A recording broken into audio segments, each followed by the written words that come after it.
was 10 years old when my friend in primary school, then Emeka, left school one afternoon. Our school was in the military compound at Yaba. He said his parents had decided to go back to the east. War was about to start. I never saw Emeka again.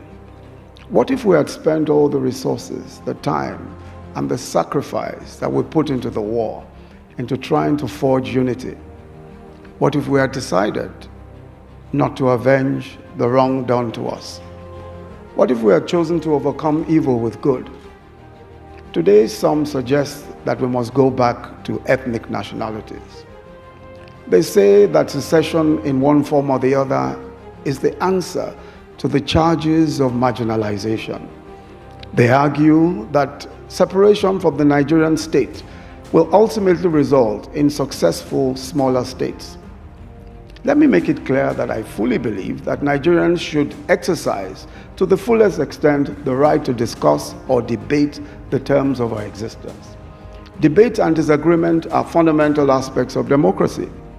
We recognize and acknowledge that necessity, and today's event is along those lines, an opportunity not merely to commemorate the past, but also perhaps to dissect and debate it, to ask ourselves tough questions about the path that has led us here, and how we might transform yesterday's actions into tomorrow's wisdom.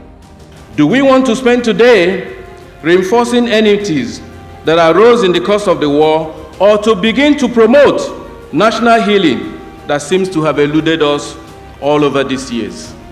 Nigeria must mean something for every one of us.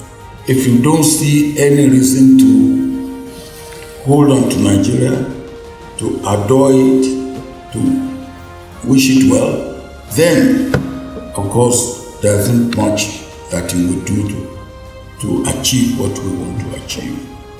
This is not to say that there are no problems, that there are no grievances, but I think a wider cause is to chart new ways to re-establish relationships. Our country is at crossroads. You can feel the tension every day. Let us wake up to the challenge.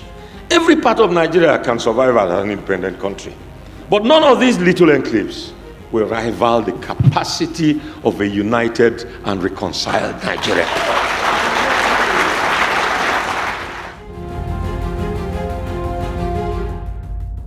It's a problem trying to interpret what happened 50 years ago from the realities of today. Time itself, is a perspective that separates that past from this present. And so we cannot put present realities into past perspectives. So perhaps we need to go back in time to what we are doing. Now, to get that sense, see, imagine that the Civil War happened in this generation, say the last 10 years. First, we'll be thinking of truth and reconciliation. You think of that? Second, we'll be thinking of war crimes tribunal. We probably will be trying people for war crimes and crimes against humanity.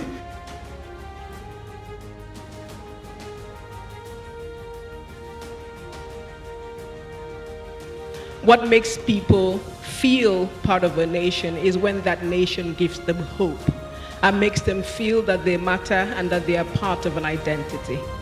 And I have to tell you, as an Igbo person who's very well traveled, that the stereotypes of Biafra are very negative amongst the country, and we have a right and a responsibility to change that. The relationships I've built over time that have defined this time around not my religious identity or my ethnic identity, but my national identity.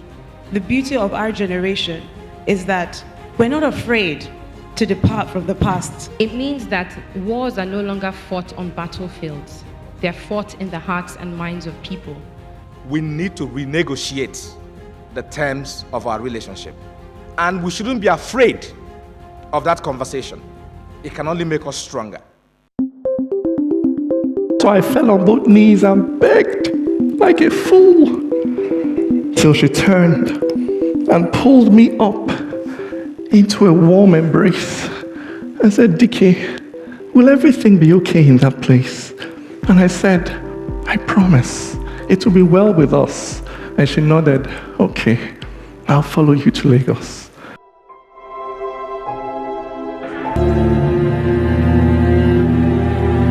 If onye pụrụ na-achọ ọrịa dị n'eli, agụụ na-egbu ụfọdụ dịkwa ndụ. Etu aka isi wee na-atanya bụ agụụ na nsogbu. What inspired you? Usually, when we talk about war, it's all about the men, even the present agitation for Biafra. It's all about the men talking about their roles, talking about, okay, we want this, but nobody really remember the women. We must negotiate our way out of a sense of national despair to a new national consensus that unlocks our national possibility.